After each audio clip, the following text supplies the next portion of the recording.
Chapter 3 Piper. After a morning of storm spirits, goatmen, and flying boyfriends, Piper should have been losing her mind. Instead, all she felt was dread. It's starting, she thought, just like the dream said. She stood in the back of the chariot with Leo and Jason, while the bald guy, Butch, handled the reins, and the blonde girl, Annabeth, adjusted a bronze navigation device. They rose over the Grand Canyon and headed east, icy winds rippling straight through Piper's jacket. Behind them, more storm clouds were gathering. The chariot lurched and bumped. It had no seatbelts, and the back was wide open, so Piper wondered if Jason would catch her if she fell again. That had been the most disturbing part of the morning. Not that Jason could fly, but that he'd held her in his arms, and yet didn't know who she was. All semester she worked on a relationship, trying to get Jason to notice her more than as a friend. Finally she'd gotten the big dope to kiss her. The last few weeks had been the best of her life. And then 3 nights ago, the dream had ruined everything. That horrible voice given her horrible news.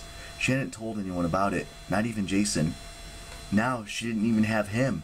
It was like someone had wiped his memory, and she was stuck with the worst do-over of all time. She wanted to scream. Jason stood right next to her. Those sky-blue eyes, close-cropped blonde hair, that cute little scar on his upper lip. His face was kind and gentle, but always a little sad, and he just stared at the horizon, not even noticing her. Meanwhile, Leo was being annoying, as usual. "This is so cool!" He spit a Pegasus feather out of his mouth. "Where are we going?" "A safe place," Annabeth said. "The only safe place for kids like us. Camp Half-Blood." Half-Blood? Piper was immediately on her guard. She hated that word. She'd been called a half-blood too many times. Half Cherokee, half white, and it was never a compliment. "Is that some kind of bad joke?" "She means we're demigods," Jason said. "Half god, half mortal." Annabeth looked back. "You seem to know a lot, Jason. But yes, demigods. My mom is Athena, goddess of wisdom. Butch here is the son of Iris, the rainbow goddess." Leo choked. "Your mom's a rainbow goddess?" "Got a problem with that?" Butch said. No, Leo said. "Rainbow's very macho." "Butch is our best equestrian," Annabeth said. "He gets along great with Pegasi." "Rainbows? Ponies?" Leo muttered. "I'm gonna toss you off this chariot," Butch warned. "Demigods," Piper said. "You mean you think we're—" Lightning flashed. The chariot shuddered and Jason yelled, "Left wheel's on fire!" Piper stepped back. Sure enough, the wheel was burning, white flames lapping up the side of the chariot. The wind roared. Piper glanced behind them and saw dark shapes forming in the clouds. More storm spirits spiraling towards the chariot. Except for these looked more like horses than angels. She started to say, "Where are they?" "And the money come in different shapes," Annabeth said. "Sometimes humans, sometimes stallions, depending on how chaotic they are. Hold on, this is gonna get rough." Butch flicked the reins. The Pegasi put on a burst of speed and the chariot blurred. Piper's stomach crawled into her throat.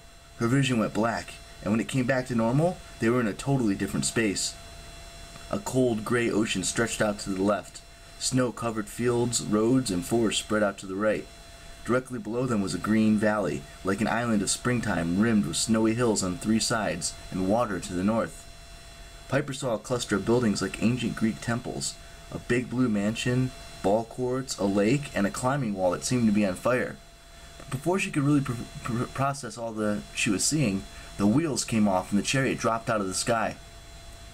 Annabeth and Butch tried to maintain control. The Pegasi labored to hold the chariot in a flight pattern, but they seemed to be exhausted from the burst of speed. And bearing the chariot and the weight of 5 people was just too much. "The lake!" Annabeth yelled. "Aim for the lake!" Piper remembered something her dad had told her once about hitting water from high up being as bad as hitting in cement. And then, boom! The biggest shock was the cold. She was underwater, so disoriented that she didn't know which way was up. She just had time to think, this would be a stupid way to die. Then faces appeared in the green murk. Girls with long black hair and yellow glowing eyes. They smiled at her, grabbed her shoulders, and hauled her up. They tossed her, gasping and shivering, onto the shore. Nearby, Butch stood in the lake, cutting the wrecked harnesses off the Pegasi. Fortunately, the horses looked okay, but they were flapping their wings and splashing water everywhere. Jason, Leo, and Annabeth were already on shore, surrounded by kids giving them blankets and asking questions. Somebody took Piper by the arms and helped her stand. Apparently, kids fell into the lake a lot because a detail of campers ran up with big bronze leaf blowers and blasted Piper with hot air. In about 2 seconds, her clothes were dry.